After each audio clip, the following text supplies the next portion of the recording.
በሶስት ነገሮች ያልተጠቀመ ሰው ከአላህ ረሕመት የወጣ ሰው ነው ብለዋል። አንደኛ፣ ረመዳን መጥቶ ራሱን ወደ ኸይር ሥራ ያልመለሰ ሰው።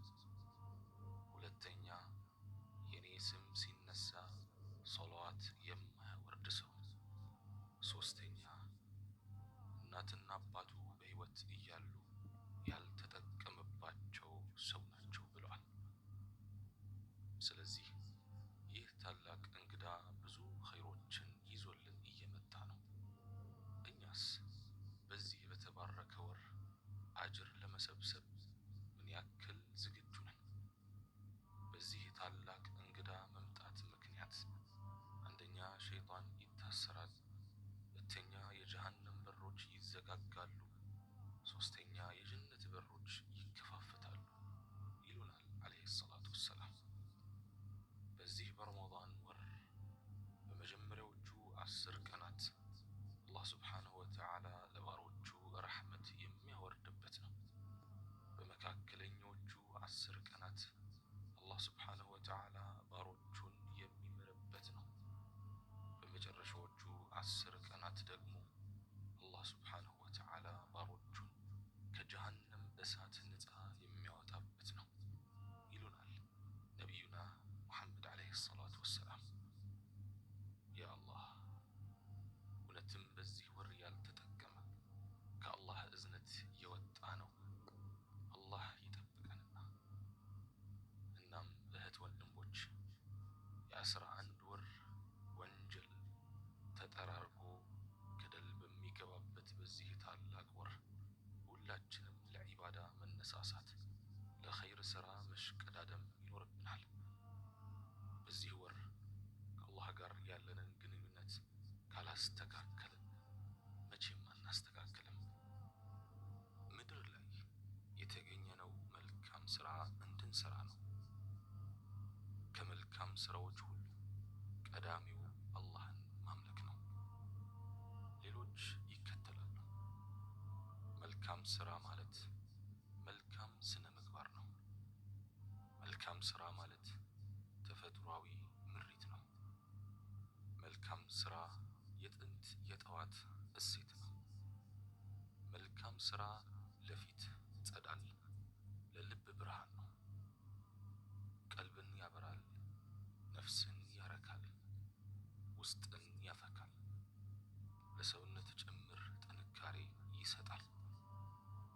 መልካም አድርጎ በጎ ሰርቶ የከሰረ አንድም ሰው የለም። በጎ ሥራ ለራስ ነው። ዞሮ ዞሮ ተመልሶ ይመጣል። በምድር ላይ እስካለህ ድረስ መልካም ሥራ። በበጎ ሥራም ውለታን አታስብ። ባይሆን ልማድህንና ባህሪህ አድርገው። ሌላው ቀርቶ ክፉ ለሆነብህ ሰው እንኳን መልካም ሥራ። መጥፎን በጥሩ መልስ። ያደረግከው መልካም ነገር አሉታዊ ምላሽ ይዞ ቢመጣም አትጸጸት። ውጤት ቢኖርህም ባይኖርህም ምንዳውን ማግኘትህ አይቀርም። በመልካም ሥራ አላህን ብቻ አስብ። በጎ ብታደርግ የዚያ በጎ ያደረግክለት ሰው ሕይወቱ ይሻሻላል።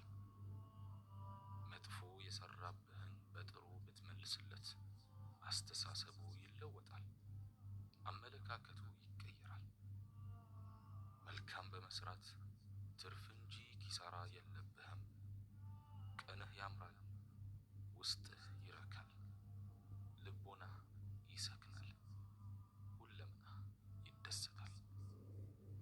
ነቢያችን ዓለይሂ ሰላቱ ወሰላም ለሰዎች በአጠቃላይ ዘር፣ ቀለም፣ ሃይማኖት፣ ብሔርና ጎሳ ሳንለይ መልካም እንድንሆን አደራ ብለው አልፈዋል። ከዕለታት አንድ ቀን የሙእሚኖች እናት የሆኑት ኡሙ ሰለማ ረዲየላሁ ዐንሃ ከአላህ መልእክተኛ ዓለይሂ ሰላቱ ወሰላም አጠገብ ተቀምጠው የአላህ መልእክተኛ ሆይ፣ አንዲት ሴት በምድር ላይ ሳለች 2 ባሎች ኑሯት ቢሆንና እሷም እነሱም ሞተው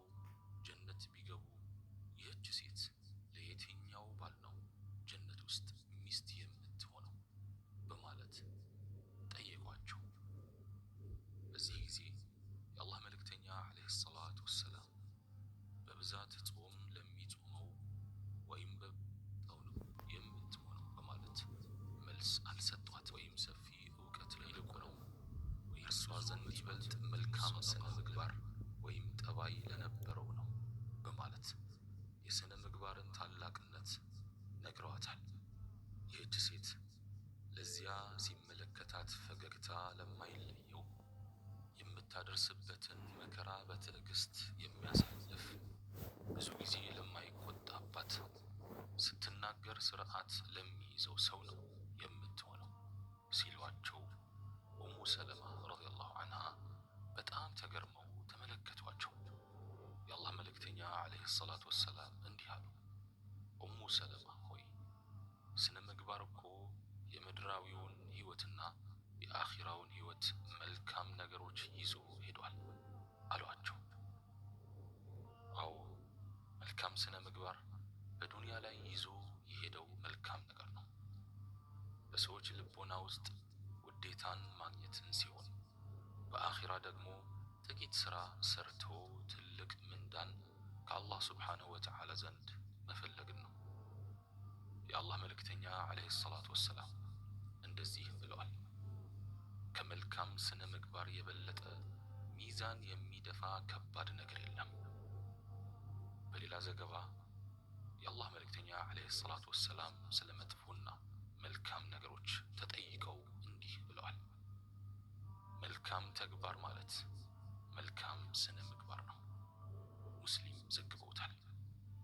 የአላህ መልእክተኛ ዓለይሂ ሰላቱ ወሰላም ጀነት በብዛት ስለሚያስገቡ ነገሮች ተጠይቀው ሲመልሱ በብዛት ጀነት የሚያስገቡ ነገሮች አላህን መጠንቀቅና መልካም ስነ ምግባር ናቸው በማለት መልሰዋል።